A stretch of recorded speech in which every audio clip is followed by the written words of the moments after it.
ಇದ್ದೇನೆ. ಈಗ ನೀನು ಪರಿಶುದ್ಧಳು ಅಂತ ಆಯ್ತು. ನಿಮಗೆ ಮತ್ತಿಗೆ ಏನು ಹಿಡಿಲಿಲ್ಲ ಅಂತ ಆದ್ರೆ ಒಂದು ಮಾತು ಕೇಳಿ.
ಚಕ್ರೇಶ್ವರಿ ಅನುಗ್ರಹದಿಂದ ಸಂಪೂರ್ಣ ನೀನು ಗುಣಮಕ್ಕಳಾದೆ.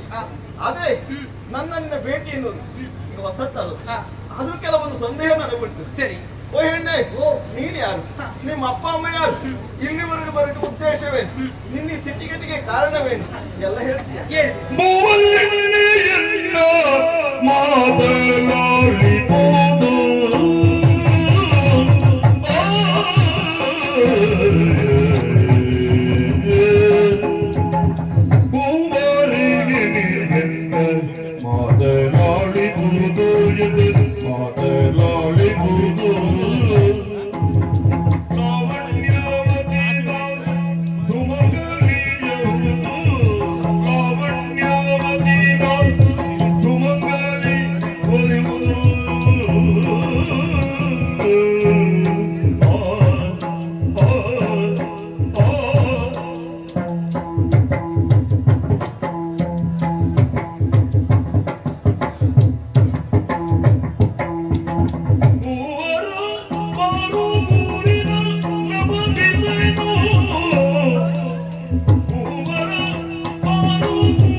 ಹೆಸರು ಸುಮಂಗಲಿ ಎನ್ನುವ ಹಾಗೆ.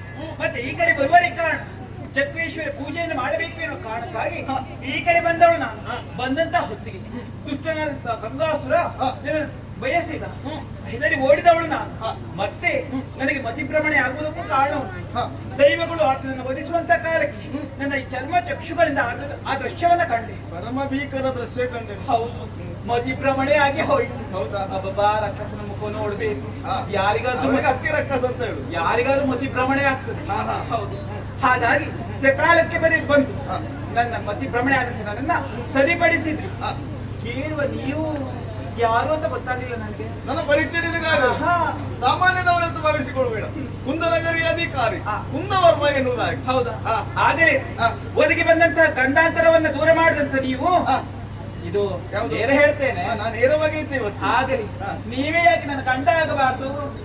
ಕನ್ಯಾವರತ್ತಿ ರೂಪ ನನ್ನ ರೂಪಕ್ಕೆ ನನ್ನ ಗುಣಕ್ಕೆ ನೀನು ಮಾರುವುದಿ ಅಂತ ಆದ್ರೆ ಹೌದು. ನನಗೂ ಮದುವೆ ಆಗುವುದು ಒಪ್ಪಿಕೊಂಡು ಹೌದು. ಆದ್ರೆ ಗುರು ಹಿರಿಯರನ್ನು ಒಪ್ಪಿಸಿ ನಾನು ಮದುವೆ ಆಗ್ತೀನಿ. ಆಗಲಿ. ಬಾ.